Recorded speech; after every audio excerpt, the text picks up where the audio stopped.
Welcome. This is Raul Lowry Contreras. This is the Contreras Report International Edition. A country that does not understand its own history is unlikely to respect that of others. I want you, the listener and watcher, to remember those words by British writer Anthony Beevor. I also want you to remember the famous words of Vladimir Lenin when his communist regime expanded after he consolidated his power after the 1917 Russian Revolution. His reference was to Western sympathizers of his takeover of the Russian Revolution and his planned expansion into Central Asia, the Caucasus region, and Eastern Europe. He called those sympathizers in the democratic West useful idiots, quote unquote. They were usually democratic socialists. To Lenin, they were innocents, blind to any ulterior motives he and his communist colleagues had of spreading communism, Lenin's communism, to an unsuspecting world.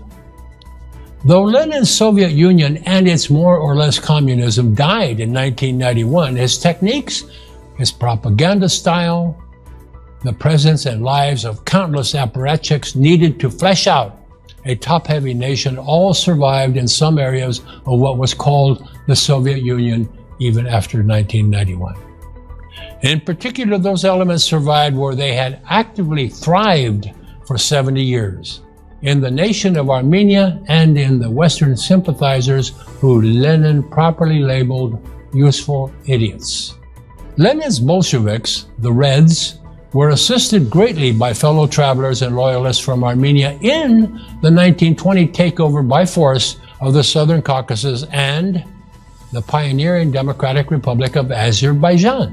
How does the continuing Armenia-Russia connection and collaboration affect current events here in 2021?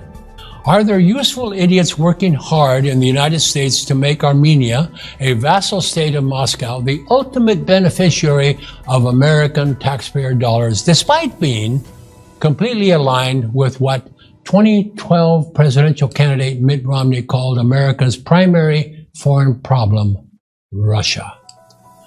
Yes, there are useful idiots working hard in America to broaden the flow of American taxpayer dollars into a country that has violated every principle of peace among neighbors by waging war aggressively for decades and by occupying a neighboring country's territory and violating its integrity by performing and proudly bragging about genocide of its neighbors, illegally occupying said territory, and bringing in foreigners to colonize that territory as it spent years chasing neighbors out of their homes and neighborhoods and districts, as well as killing anyone who resisted. From the Quincy Institute's, quote, responsiblestatecraft.org, unquote, we find an article by Daniel Larison headlined, Biden arms waiver is slap in the face of Armenian Americans, quote unquote. A slap in the face of Armenian Americans? We must recognize that the European Court of Human Rights unanimously ruled that Armenia was totally responsible for the war by Armenia to conquer and occupy 20% of Azerbaijan's national territory. We must recognize that fact even though responsiblestatecraft.org doesn't. So must Armenian Americans.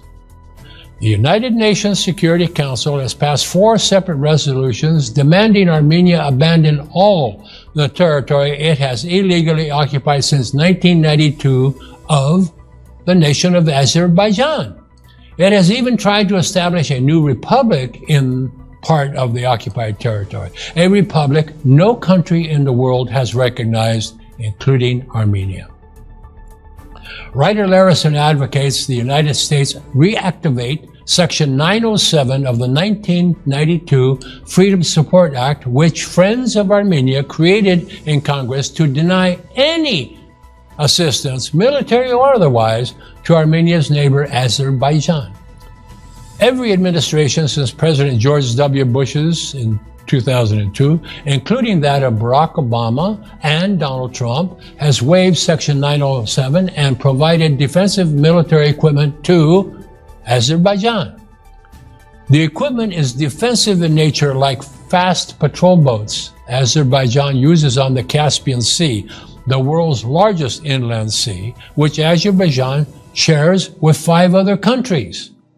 Scattered throughout the sea are oil and natural gas facilities worth billions of dollars, and Azerbaijan produces great quantities of oil and natural gas, as do the other bordering countries of the sea.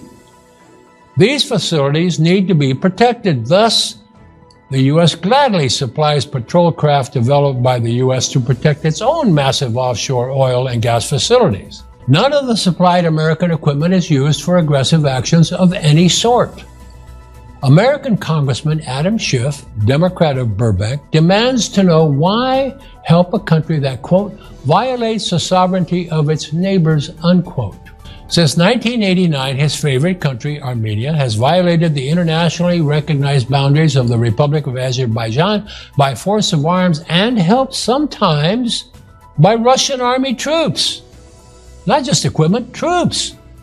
Armenian forces have engaged in genocide by definition in Azerbaijan by slaughtering unarmed men, women, and children and dispossessing almost 1 million Azerbaijanis from their homes and land and expelling them deep into Azerbaijan. Mr. Schiff, those are gross violations of human and national rights, period, sir. The U.S. doesn't benefit 1 iota by helping Armenia. No logistical benefits ever.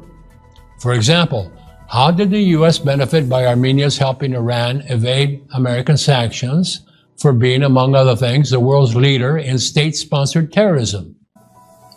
How did America benefit from hundreds of tons of war-making material shipped by way of Iran by Russian airplanes while Armenia prepared to go to war last year? How did America benefit from Armenia expelling by force almost 1 million Azerbaijanis from their homes and chasing them hundreds of kilometers into Azerbaijan? How did America benefit by Armenia demanding the U.S. quit trading with Israel because Israel does business with Azerbaijan? How does America benefit from Armenia being a military puppet and treaty ally of Russia? How does America benefit from Armenia sending troops to Syria to prop up Bashar Assad's genocidal regime? Let me summarize. Foreign relations and policy of the United States has myriad avenues to pursue. Many times Americans are involved in other countries with financial help, political help, military help, and are so because the U.S. is the richest country in the world, probably the most democratic, and considering our sacrifices in the 20th century, the most generous of all countries with resources and people. The U.S. has interests in other countries that other countries do not have. Even when we don't have people or boots on the ground in faraway places, we have interests there. As long as Armenia is financed, guarded, and basically run by Russia, American interest in that part of the world is supporting friends, not a country with opposite interests and track records. Azerbaijan proved its friendship in the war on terror. So we don't need their airspace now that we are leaving Afghanistan, but that doesn't mean that we won't next week, next month, or in 5 years. Bad actors are everywhere, good actors not so much. America is where it is because it is necessary for it to be there, and other countries depend on our being there. Realists know that. Useful idiots don't. Worse, they actively advocate positions and issues that undercut America at every turn, as they did in Lenin's day. Please think about these items. How does America benefit by being involved in the Southern Caucasus?